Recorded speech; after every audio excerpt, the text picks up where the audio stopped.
Hello everyone, welcome to Homework Help. If you find the videos useful, please subscribe to the channel. So in this video, we'll solve this problem using the concepts of derivatives.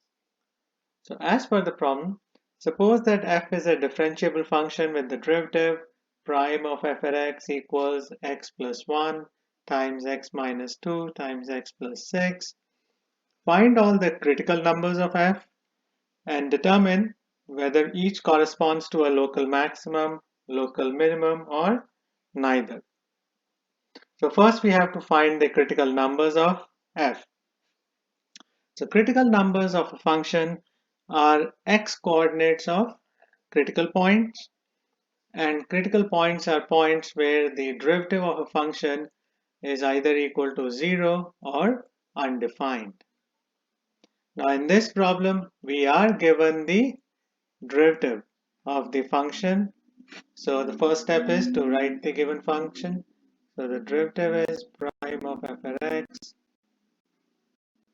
equals x plus 1 x minus 2 x plus 6.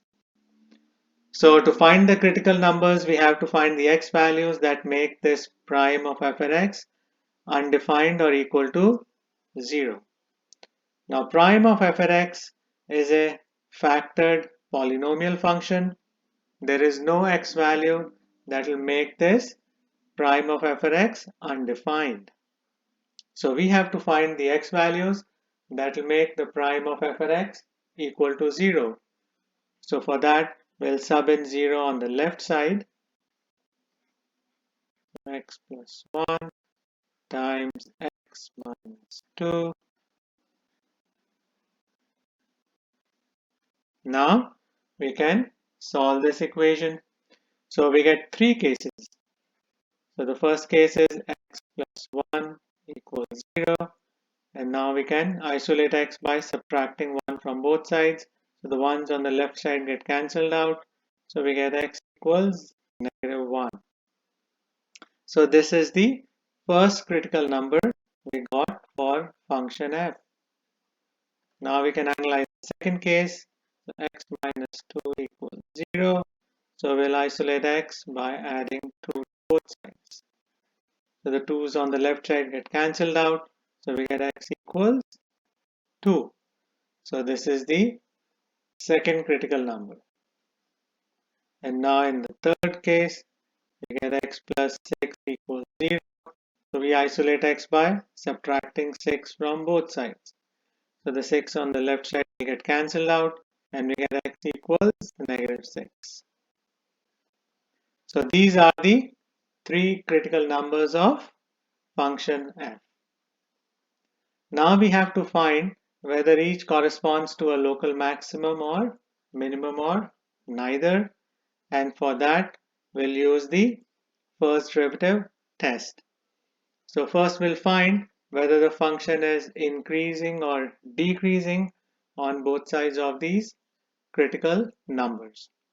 So we'll use the number line method. So the first step is to draw the number line, and now we can show these critical numbers on the number line. So we'll start with negative 6, the smallest critical number, then negative 1, and then 2. So these critical numbers divide the number line into 4 parts. So now we have to find in each part or interval whether the function is increasing or decreasing. So we'll use a test value in each interval. So on the left side of negative 6, we can use the test value negative 7. Between negative 6 and negative 1, we can use negative 2. And negative 1 and 2, we can use 0. And to the right side of 2, we can use 3. So we'll sub in these test values one by one in the given prime of f at x.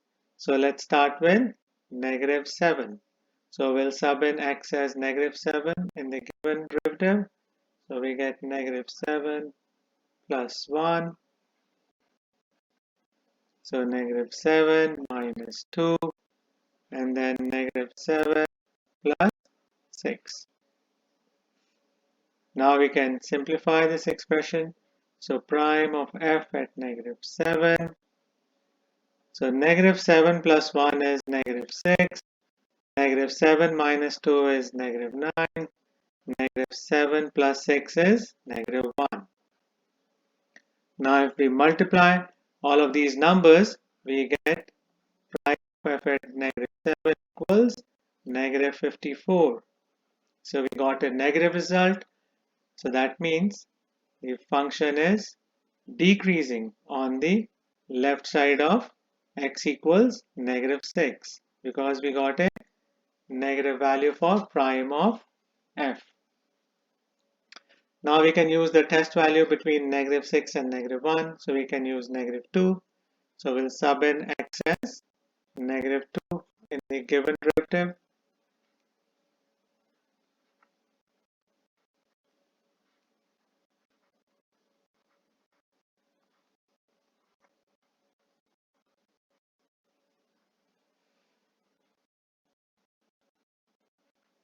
So now we can simplify this expression. So -2 plus 1 is -1. Then -2 minus 2 is -4. And -2 plus 6 is +4. So the result of that is +16. So that means the function is increasing between -6 and -1 because we got a positive value for prime of f. Now we can use the third test value.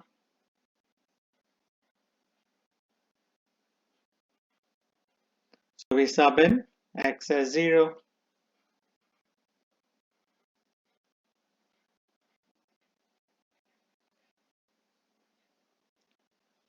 So now we can simplify this expression. So 0 plus 1 is 1, 0 minus 2 is -2, and 0 plus 6 is 6. So we get -12, which is a negative number.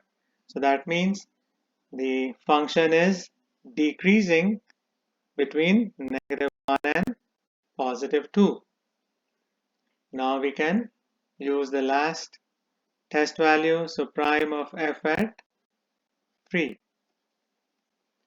So we can sub in x as 3. So 3 plus 1 times 3 minus 2 times 3 plus 6.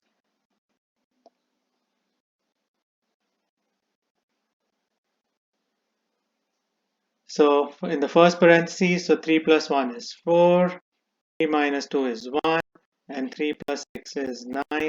So we get prime of f at 3 is equal to 36. So we got a positive value. That means the function is increasing to the right side of 2. Now we can use these results to find whether the critical numbers represent local minimum, maximum, or neither.